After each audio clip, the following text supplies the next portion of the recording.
Hello students, आप सभी का स्वागत है हमारे YouTube channel concept based study में।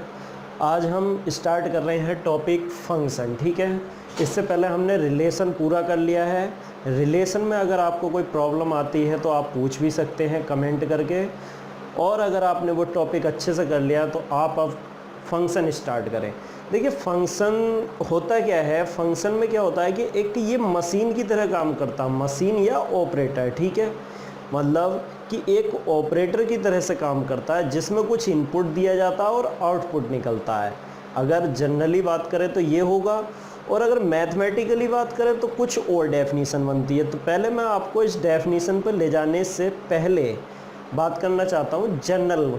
ठीक है, तो जनरल बातें क्या होंगी, जैसे सपोज करो ये एक ऑपरेटर है। ठीक है, क्या है ये ऑपरेटर, इसको बोल दिया मैंने ऑपरेटर। ठीक है, ये ऑपरेटर है।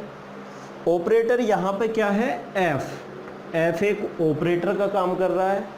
इधर से इसको इनपुट मिल रहा है। भाई क्या इनपुट मिल रहा है, इधर से हम इनपुट दे रहे हैं इसको, ये क्या है इनपुट। ठीक है, ये इनपुट है। इनपुट देने के बाद ऑपरेटर के थ्रू हमें आउटपुट मिल रहा है, कुछ क्या मिल रहा है, आउटपुट। ठीक, तो सपोज करते हैं कि इनपुट हमने दिया इसको x, क्या इनपुट दिया x, और आउटपुट क्या मिल गया हमको, आउटपुट मिल गया y। ठीक, तो फंक्शन ने क्या काम करा है, फंक्शन मतलब एक ऑपरेटर है। यहाँ पे ऑपरेटर ने इनपुट x को आउटपुट y में चेंज कर दिया। ठीक है, तो इसको हम ऐसे लिख सकते हैं कि f के थ्रू x, ठीक है, f x किस में बदल गया, y में, तो f(x) is equal to y, ये भी कहा जा सकता है इसको। ठीक है, तो फंक्शन क्या काम कर रहा है, फंक्शन एक ऑपरेटर का काम कर रहा है। ऑपरेटर के थ्रू मतलब यहाँ पे एक मशीन है, मशीन से एक इनपुट आउटपुट में बदल के निकल रहा है। ठीक है, तो इनपुट क्या दिया गया, x दिया गया, और आउटपुट हमें y मिला।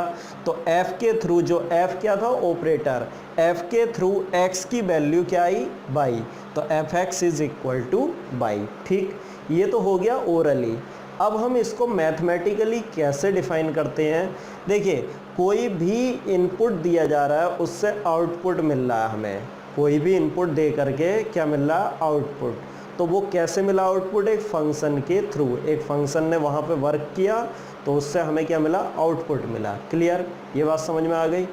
तो हुआ क्या कि जैसे एक यहाँ पे f क्या है, एक ऑपरेटर है, ऑपरेटर या रूल या mapping.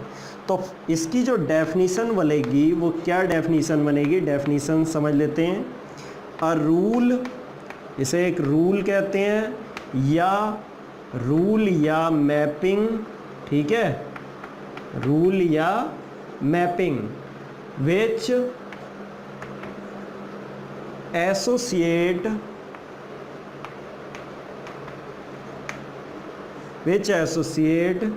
each element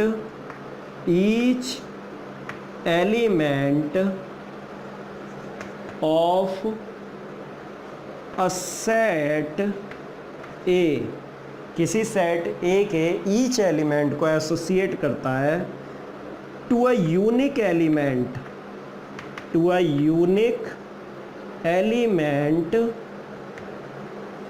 of set B.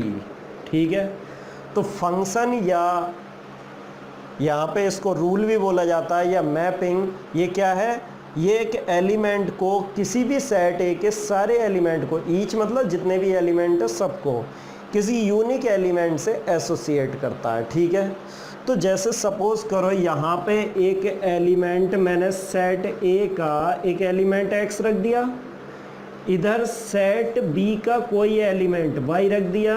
तो उसने कहा कि फंक्शन क्या काम कर रहा है, फंक्शन काम कर रहा है सेट ए के ईच एलिमेंट को सेट बी के यूनिक एलिमेंट से एसोसिएट करने का, मतलब जोड़ने का काम कर रहा है। तो f के थ्रू x जुड़ा तो आंसर क्या आया, y। तो ये जो x है ये इनपुट है और जो y है ये आउटपुट है, तो इसे इमेज भी कहा जाता है। तो ऐसे लिखेंगे हम यहाँ पे f क्या होगा, ए से बी में एक रूल हो गया या मैपिंग हो गई या फंक्शन हो गया, ठीक है। एफ ए से बी में है such that f x is equal to क्या होगा, वाई होगा, ठीक है। यहाँ पे जो वाई है इसको हम इमेज भी बोलते हैं, y is the image of x. तो ये भी बोला जा सकता है कि वाई क्या है, वाई एक इमेज है एक्स की, क्लियर हो गया। और x जो है वो क्या है, pre image of y, x is pre image of y and y is image of x। ये क्लियर रहेगा, याद रहेगा आपको। अब एक दूसरी डेफिनेशन बनाते हैं रिलेशन के थ्रू। रिलेशन से क्या डेफिनेशन बनती है उसे भी समझ लीजिए। देखिए रिलेशन से डेफिनेशन बनाने की कोशिश करते हैं और करके एक अदर डेफिनेशन लिख लेते हैं। ये तो फर्स्ट डेफिनेशन हो गई इसकी। सेकंड डेफिनेशन क्या बोला जा सकता है कि f एक रिलेशन है, ठीक है, एक रिलेशन f, उसको हम फंक्शन कहेंगे any relation f from A to B, A से बी में कोई रिलेशन है, is said to be function, is said to be function if number 1। पहली कंडीशन क्या है इसके लिए, पहली कंडीशन ये है कि जो सेट ए होगा उसके सारे एलिमेंट सेट बी के एलिमेंट से कनेक्ट होने चाहिए, ठीक है। Each element of set A is connected with element of set B, element of set B। पहली कंडीशन तो ये हो गई कि सेट ए का ईच एलिमेंट सेट बी के एलिमेंट से कनेक्ट होगा, फर्स्ट कंडीशन। सेकंड कंडीशन क्या है कि सेट ए के एक एलिमेंट की एक ही इमेज होगी, ऐसा नहीं कि सेट ए के एक एलिमेंट की दो इमेज आ जाए, ठीक है, एक से ज़्यादा इमेज नहीं हो सकती। हाँ देखिए सेकंड कंडीशन क्या बन रही है, सेकंड कंडीशन बन रही है कि every element of set A have unique image in set B. Unique का मतलब हो गया ओनली वन, एक से ज़्यादा इमेज नहीं हो सकती। या ये कह सकते हैं कि every element of set A does not have more than one image, मतलब एक से ज़्यादा इमेज नहीं रखेगा, ठीक है ना। तो या तो ये वाली डेफिनेशन याद कर लीजिए या ये वाली डेफिनेशन, बात एक ही है, ठीक है। अब देखिए कोई भी रिलेशन दिया होगा वो फंक्शन है या नहीं है, कैसे चेक करेंगे। एग्जाम्पल ले लेते हैं। देखिए एक एग्जाम्पल ले लिया है, इसमें यह कहा है कि which of the following relation is a function, मतलब इन दोनों रिलेशन में से कौन सा फंक्शन है। तो ये चेक करना R1 फंक्शन है या R2 फंक्शन है। कैसे चेक करेंगे, देखिए फर्स्ट पार्ट में आप देख रहे हैं कि 1 की इमेज भी 2 है और 1 की इमेज 3 भी है, वरना हम एरो डायग्राम से भी देख सकते हैं। यहाँ पे एरो डायग्राम बना लेंगे, यहाँ पे लिख देंगे 1, यहाँ 2, ठीक है। इधर क्या आएगा आपका 2 3 4। तो देखिए 1 की इमेज 2 है, ठीक, 1 की इमेज 3 भी है, 1 की इमेज 3 है और 2 की इमेज 4 है। तो मैंने कहा था कि फंक्शन वो होता है जिसमें ओनली वन इमेज आती है, एक एलिमेंट की एक ही इमेज होती है, एक से ज़्यादा इमेज नहीं होती। तो यहाँ पर 1 की इमेज 2 भी है, 1 की इमेज 3 भी है, तो मतलब 1 की 2 इमेज आ रही हैं, तो इसलिए इसको फंक्शन नहीं कहेंगे। तो क्या लिखेंगे, R1 जो था ये R1 is not function, R1 function नहीं है, क्लियर। अब सेकंड वाला देखते हैं R2 में देखिए 1 की इमेज 3 है, 2 की इमेज 4 है, 3 की इमेज 5 है, मतलब अलग अलग इमेज है, एक एलिमेंट की एक ही इमेज है। 1 की ओनली 3 है, 1 की और कहीं नहीं है। ऐसे 2 की 4 है तो 2 की दूसरी इमेज कोई नहीं है, 3 की इमेज 5 है सिर्फ। तो एक एलिमेंट की जब एक ही इमेज होती है तो उसे क्या बोला जाता है, फंक्शन। तो लिख देंगे R2 is function, R2 is a function, ठीक है। R2 फंक्शन है, R1 नहीं है। क्लियर हो गया। अब बात कर लेते हैं इक्वल फंक्शंस कौन से होते हैं। देखिए इक्वल फंक्शन की भी बात कर लेते हैं। जैसे दो फंक्शन दे दिया हमको, एक फंक्शन दे दिया f और एक फंक्शन दे दिया g, ठीक है। तो f सपोज करो a से b में कोई फंक्शन है और g भी a से b में, ठीक है। g भी a से b में भी हो सकता है या कह सकते हैं c से b में भी कह सकते हैं हम, c से b में। ये दो फंक्शन दे दिए। अच्छा इसमें b ये कॉमन रखा गया, मतलब कोडोमेन दोनों की सेम रहती है। तो एक तरीके से ये कह सकते हैं कि जो कोडोमेन पहले फंक्शन की होती है, कोडोमेन ऑफ f बराबर होगी codomain of g, codomain of g, ठीक है। दोनों फंक्शन की कोडोमेन हमेशा बराबर होती हैं। इक्वल फंक्शंस की बात चल रही है, ठीक है। इक्वल फंक्शंस, तो इक्वल फंक्शन में हम बता रहे हैं कि f और g दोनों इक्वल होंगे, तो उसके लिए पहली कंडीशन तो ये ज़रूरी है कि दोनों की कोडोमेन बराबर होनी चाहिए। और कॉमन डोमेन के अंदर, कॉमन डोमेन मतलब a और c की जो कॉमन डोमेन होगी, कॉमन एलिमेंट होंगे, ठीक है। तो कॉमन डोमेन के अंदर fx बराबर क्या होगा, gx।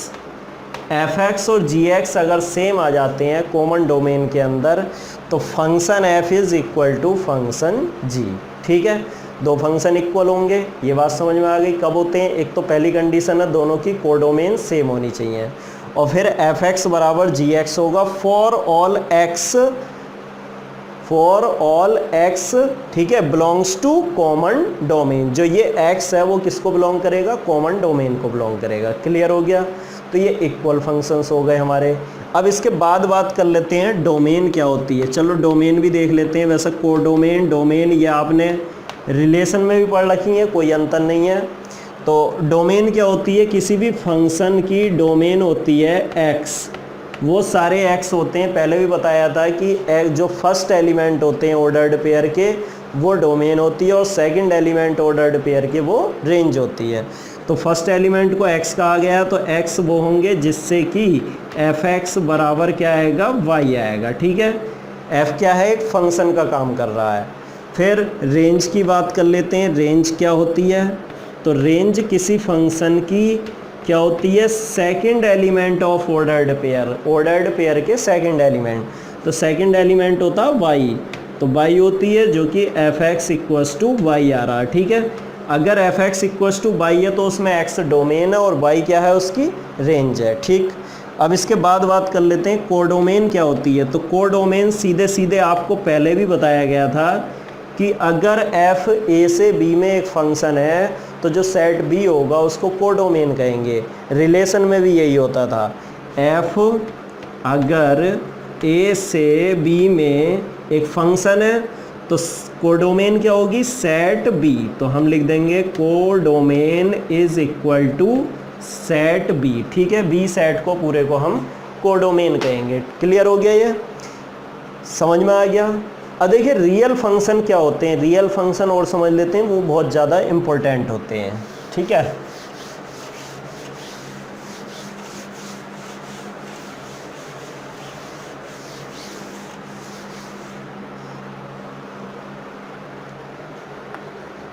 रियल फंक्शन,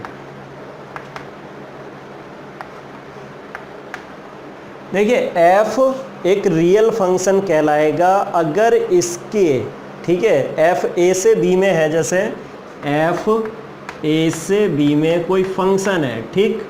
तो ये फंक्शन रियल फंक्शन कब होगा, जब a और b दोनों सेट रियल नंबर के सबसेट हो। a और b दोनों क्या होने चाहिए, रियल नंबर के सबसेट। तो f a से b में इज रियल फंक्शन, इसको हम रियल फंक्शन कहेंगे कब, ठीक है, if a and b both are subset of, दोनों के दोनों सबसेट हो किसके, रियल नंबर के, सेट ऑफ रियल नंबर के, ठीक है। a और b दोनों ही सबसेट होंगे सेट ऑफ रियल नंबर, ये सबसेट का साइन है, ठीक। तो इसको रियल सेट्स कहते हैं, सॉरी रियल फंक्शन बोलते हैं इसको। क्लियर।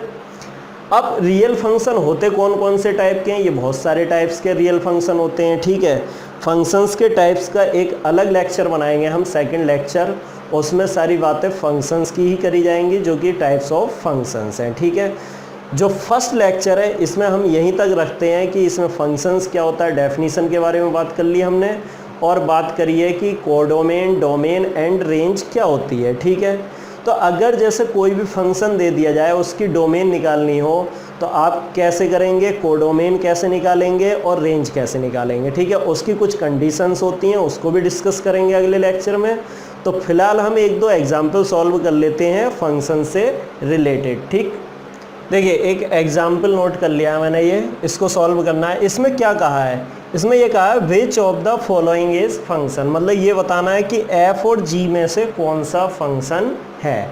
तो f और g इस टाइम एक रिलेशन दिए हुए हैं। ठीक है, रिलेशन है मगर फंक्शन कौन सा है ये हमें बताना है। ठीक, तो रिलेशन को फंक्शन दिखाने के लिए क्या करा जाता है कि उसकी ईच एलिमेंट की ओनली वन यूनिक इमेज होती है, एक एलिमेंट की एक ही इमेज होती है, बस ये दिखाना होता है। ठीक है, तो देखते हैं, देखो 3 यहाँ भी आ रहा है आपका, 3 यहाँ भी आ रहा है, तो fx में 3 पर मतलब x की जगह 3 ले लूँगा मैं, तो 3 के लिए यहाँ पे देखेंगे कितना आएगा, और जब यहाँ पे 3 लगाएंगे तब कितना आएगा आंसर, दोनों जगह देखते हैं।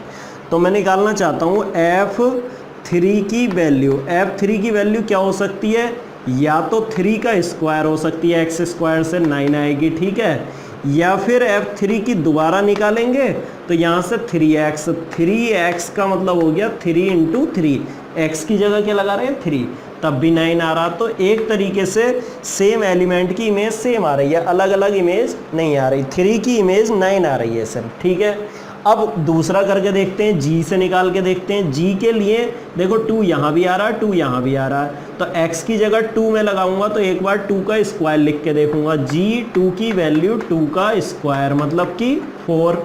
अब की बार यहाँ लगा के देख लेते हैं, क्योंकि 2 तो इक्वल का साइन यहाँ भी है ना, x greater and equal to 2 लिखा है, तो इक्वल तो यहाँ भी है, तो इसका मतलब 3x भी लग सकता है, तो g 2 की वैल्यू 3x भी हो सकती है।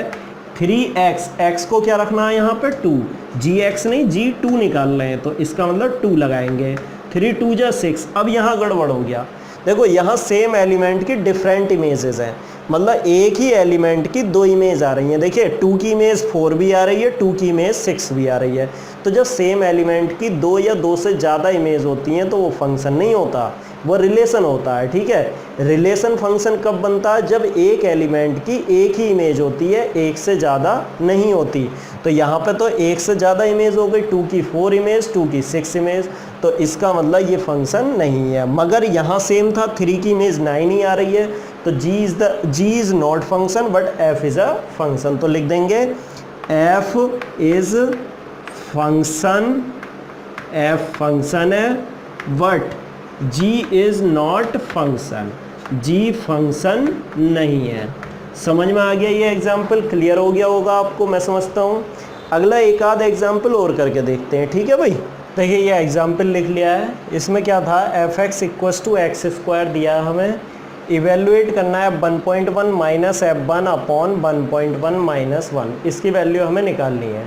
तो सबसे पहले मैंने क्या करा, मैंने जो वैल्यू निकालनी थी वो अलग अलग सॉल्व करके देख ली। जैसे f 1.1 निकालना था तो fx बराबर एक्स स्क्वायर है, f 1.1 कितना बनेगा, यहाँ पे x को 1.1 रख दो तो 1.1 का स्क्वायर। फिर f1 निकालना तो x को क्या रखा जाएगा, 1 का स्क्वायर। ठीक है, तो ये दोनों वैल्यू मैंने इसमें लगा दी जो मुझे निकालना था। ये आ गया हमारा 1.1 का square minus 1 square upon 1.1 minus 1। अब यहाँ आइडेंटिटी लग रही है, ए स्क्वायर माइनस बी स्क्वायर क्या होता है, ए प्लस बी ए माइनस बी। तो एक बार हो जाएगा हमारा 1.1 प्लस 1, एक बार आ जाएगा 1.1 माइनस 1।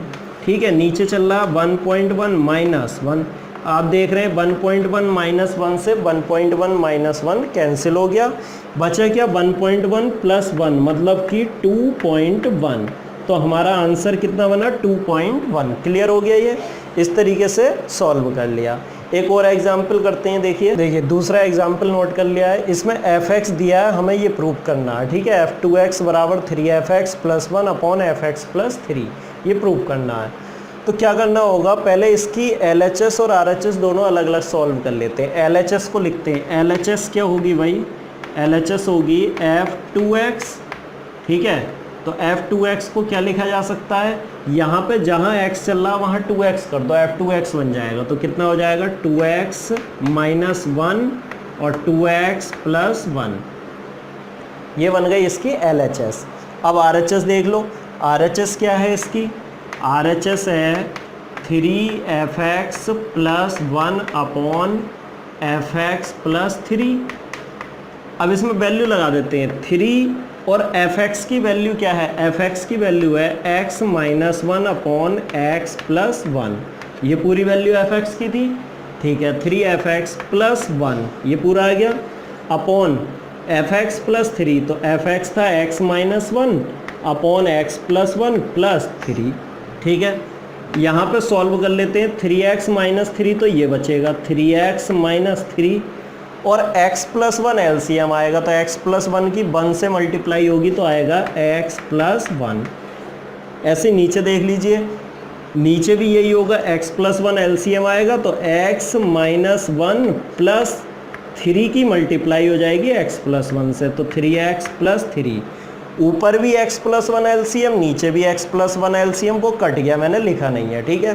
तो ये कितना बन गया हमारा, ये बन गया 3x प्लस x 4x, ठीक, माइनस 3 प्लस 1 माइनस 2, नीचे क्या आएगा x और 3x 4x, ठीक, माइनस 1 प्लस 3 प्लस 2। देखिए ऊपर से भी 2 कॉमन ले लो, नीचे से भी 2 कॉमन ले लो, तो 2 कॉमन आएगा, क्या बचेगा यहाँ से 2 कॉमन आके बचेगा 2x माइनस 1, नीचे से 2 कॉमन लेंगे तो 2x प्लस 1, 2 से 2 कैंसिल हो गया, बचा 2x minus 1 upon 2x plus 1। ये क्या था भाई, ये तो F2x था, ठीक है ना। तो ये क्या आ गया तुम्हारा F2x आ गया। आप देख सकते हो यहाँ पे क्या था, F2x बराबर 2x minus 1 upon 2x plus 1, और ये वैल्यू भी यही आ रही है 2x minus 1 upon 2x plus 1, तो इसको पूरे को क्या लिखा जा सकता है F2x। तो एक तरीके से जो LHS आई, ये LHS आ गई और ये क्या आ रही थी तुम्हारी RHS। तो हम ये लिख सकते हैं कि RHS और LHS दोनों सेम आ गई, यही प्रूव करना था। तो आपको ये समझ में आ गया होगा। अगले लेक्चर में बात करेंगे जितने भी टाइप्स ऑफ फंक्शंस है उनकी, और डोमेन रेंज कैसे निकालते हैं उसकी भी बात करेंगे, ठीक है। ओके।